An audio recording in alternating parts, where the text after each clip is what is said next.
আসসালামু আলাইকুম। আমি মোহাম্মদ শাহরিয়ার হাসান। আজকে আপনাদের মাঝে আমি আরেকটি নতুন ভিডিও টিউটোরিয়াল নিয়ে হাজির হয়েছি। আজকে আপনাদেরকে আমি দেখাবো কিভাবে ইলাস্ট্রেটরে এরকম ওয়াটারমেলন স্লাইস 3D তে তৈরি করা যায়। তো কথা না বাড়িয়ে চলুন শুরু করা যাক। আমি ইলাস্ট্রেটর ওপেন করে 1080 বাই 1080 একটা আর্টবোর্ড ক্রিয়েট করেছি এবং এখানে কিছু কালার আমি আগে থেকে নিয়ে রেখেছি। এই কালারগুলো নিয়ে আমি আজকে কাজ করব। প্রথমে পলিগনাল টুল নিলাম, নিয়ে এখানে মাউসের লেফট বাটন প্রেস করলাম, প্রেস করে রেডিয়াস 50 থাকবে এবং স্লাইড আমি 3 করে দিব, করে দিয়ে ওকে দিয়ে দিব। ওকে দিয়ে এই কালারটা দিব রেড, রেড কালারটা দিয়ে মুভ টুল নিয়ে আমি অল্টার প্রেস করে শিফট চেপে আমি এটাকে এরকম বড় করে টানবো। টানার পরে আমি এটাকে একটু সাইডে চাপায় দিব। এরকম এরকম চাপায় দেওয়ার পরে আমি এখন ডিরেক্ট সিলেকশন টুল নিব।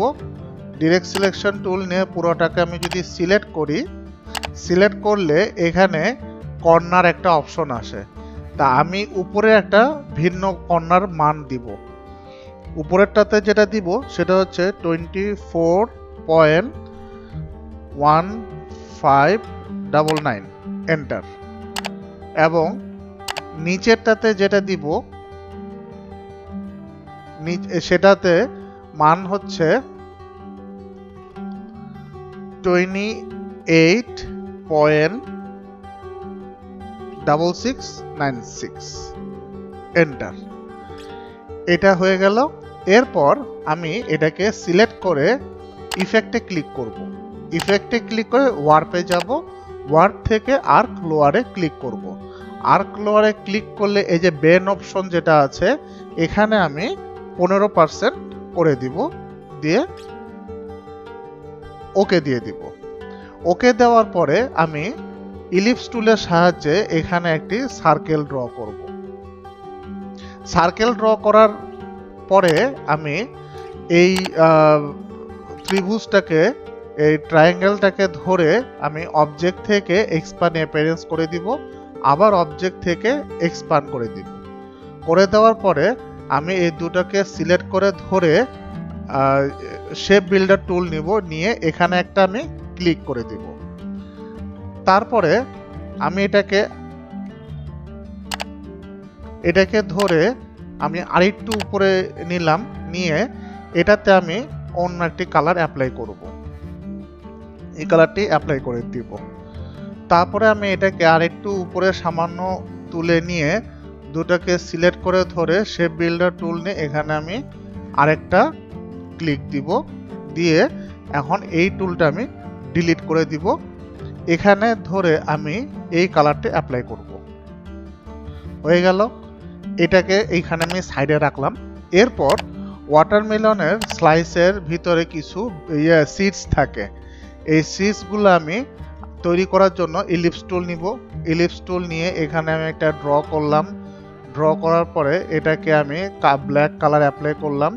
ব্ল্যাক কালার অ্যাপ্লাই করে কন্ট্রোল অল্টার প্রেস করে বড় করে ডিরেক্ট সিলেকশন টুল নিব, নিয়ে এখানে একটা ক্লিক দিব। ক্লিক দিয়ে এটাকে একটু উঁচা করে দেব। উঁচা করে দেওয়ার পরে তারপরে আমি এটাকে সিলেক্ট করে ধরে উইন্ডো থেকে আমি ইফেক্ট থেকে ডিস্টর্ট, ফ্রি ডিস্টর্টে ক্লিক করব। ফ্রি ডিস্টর্টে ক্লিক করে আমি এইখানে একটু চাপাবো, আবার এখানে একটু চাপায় দেব। চাপায় দিয়ে ওকে দিয়ে দেব। ওকে দিয়ে এটাকে একটু সামান্য ছোট করে এরকম করে নিয়ে আসব, যাতে সিটসের মতো যেন বোঝা যায়। তারপরে আমি এটাকে এখানে একটা রাইট বাটন ক্লিক করে এনহ্যান্স টু ফন্ট করলাম। ফন্ট করার পরে এটাকে একটু ছোট করলাম, ছোট করে এই পাশে মাঝখানে একটা রাখলাম। তারপরে আমি এটাকে কপি করব।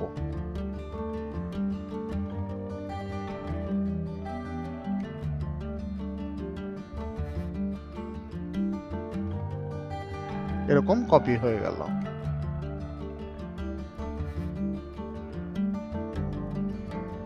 কপি হয়ে যাওয়ার পর এখানে আমি গ্রুপ করলাম, গ্রুপ করে এদিকে আমি এটাকে রাখে দিলাম। এরপর আমি এইটাকে আমি গ্রুপ করলাম, গ্রুপ করে ইফেক্টে যাব, ইফেক্ট থেকে 3D আর ম্যাটেরিয়ালসে গিয়ে ইনফ্লেটে ক্লিক করব। ইনফ্লেটে ক্লিক করলে এখানে এই অপশনটা চলে আসছে। আমি অবজেক্টে ক্লিক করব, অবজেক্টে ক্লিক করে ইনফ্লেট, ইনফ্লেটে এখানে আমি ক্লিক করব। ক্লিক করে দেওয়ার পরে আমি ডেপথ দিব হচ্ছে 100 পিক্সেল, তারপরে ভলিউম দিব হচ্ছে আমি 57, তারপরে আমি ইনফ্লেট বোথ সাইড করে দিব। বোথ সাইড দেওয়ার পরে আমি এখানে রোটেশন প্রিসেট এখানে আমি করে দিব হচ্ছে অফ এক্সিস ফ্রন্ট। করে দেওয়ার পরে আমি ম্যাটেরিয়ালসে যাব, ম্যাটেরিয়ালসে গিয়ে বেসিক প্রপার্টিজে যাব, বেসিক প্রপার্টিজ এই যে নিচে বেসিক প্রপার্টিজের আমি এখানে রাফনেস করে দিব 0.28, এটা রাফনেস করে দিব। তারপরে আমি লাইটিংসে যাব, লাইটিংসে গিয়ে স্ট্যান্ডার্ড প্রিসেট সিলেক্ট করে দিয়ে আমি লাইটিংসে এখানে রোটেশন করে দিব হচ্ছে 10%, 10, হাইট করে দিব হচ্ছে 38 এবং সফটনেস করে দিব হচ্ছে 67, আর এম্বিয়েন্ট লাইট করে দিব হচ্ছে 57, আর শ্যাডো অন করব। শ্যাডোটা এখানে অফ আছে, অন করে দিলাম। অন করে দিয়ে শ্যাডোটা এখানে আমি অ্যারো বাটনে ক্লিক করলাম, অ্যারো বাটনে ক্লিক করে আমি এটাকে বিলো অবজেক্ট করে দিব। সবকিছু ওকে হয়ে গেল। এরপরে আমি এই যে এখানে যে রেন্ডার অপশনটা আছে, রেন্ডার উইথ রে ট্রেসিং, এটাতে আমি ক্লিক দিব। ক্লিক দিলে কি হবে, আমি এতক্ষণ আপনাদেরকে যেই জিনিসগুলো দেখিয়েছি এগুলি এখন টোটালটা এখন অ্যাপ্লাই হবে। আমি যদি আগে রেন্ডার বাটনে ক্লিক করতাম তাহলে কি হতো, যে আমি যখনই অবজেক্টে গিয়ে বিভিন্ন মান যখন অ্যাপ্লাই করতাম, আবার ম্যাটেরিয়ালসে যখন অ্যাপ্লাই করতাম, প্রতিটি মানের অ্যাপ্লাই করার সময় সে প্রতিবারে রেন্ডার করতো। এতে করে কি হতো যে আমার কম্পিউটারে পিসির উপরেও অনেকটা ব্যাড ইফেক্ট আসতো, যে কাজ করতে অনেক সময় নিচ্ছে, স্লো হচ্ছে, আর ইফেক্টগুলোও আমার দিতে অনেক দেরি হতো। তাই আমি সব ইফেক্টগুলো একসাথে দিয়ে দেন রেন্ডার আমি প্রেস করেছি। দেখুন রেন্ডার হয়ে গেছে। রেন্ডারটা হয়ে যাওয়াতে বেশ আগে 3D একটা সুন্দর লুক তৈরি হয়ে গেছে। এখন আমি এই সিটসগুলোর উপরে 3D ইফেক্ট অ্যাপ্লাই করব। সিটসগুলো আমি এখানে অ্যাপ্লাই করি।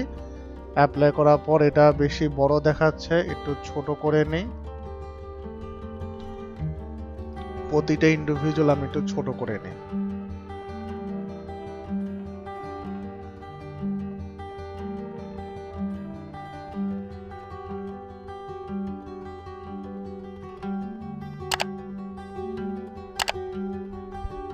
এইভাবে করে ছোট করে নিচ্ছি।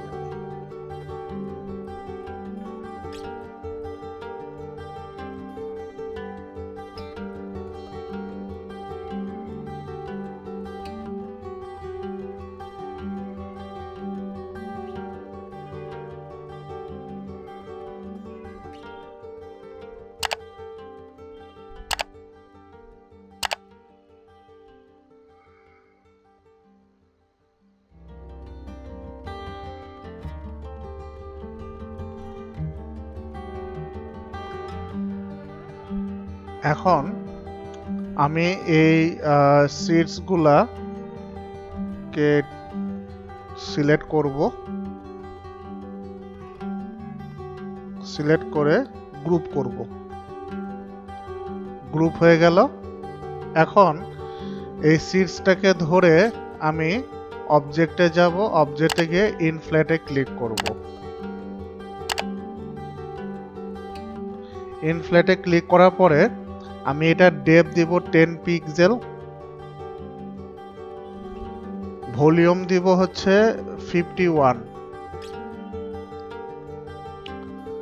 তারপরে রোটেশনে প্রিসেটে আমি এখানে দিব হচ্ছে অফ এক্সিস ফ্রন্ট।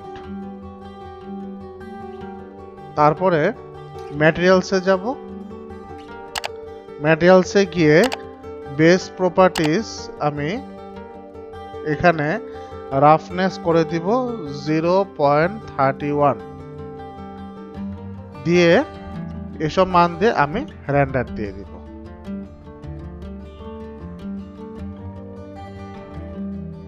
রেন্ডার হয়ে গেল। দেখুন খুব সুন্দর একটি 3D ওয়াটারমেলন তৈরি হয়ে গিয়েছে। এখন আমি এটাকে ব্যাকগ্রাউন্ড কালার দিয়ে দিব।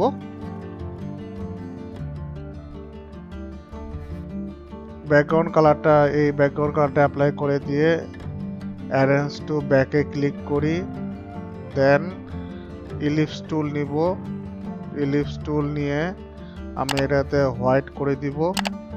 হোয়াইট করে দেওয়ার পরে আমি এখানে আসব, এই দিকে নিয়ে নিব এইভাবে, দেন এটা এইভাবে ক্লিক করব।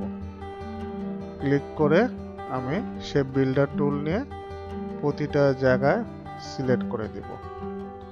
সিলেক্ট করে দেওয়ার পরে এটাকে একটু এরকম বড় করে টানবো মেঘের মতো করে, এটা এখানে রাখলাম।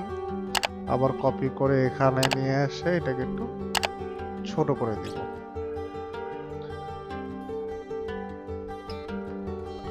দেখুন কি সুন্দর ওয়াটারমেলন 3D তৈরি হয়ে গিয়েছে।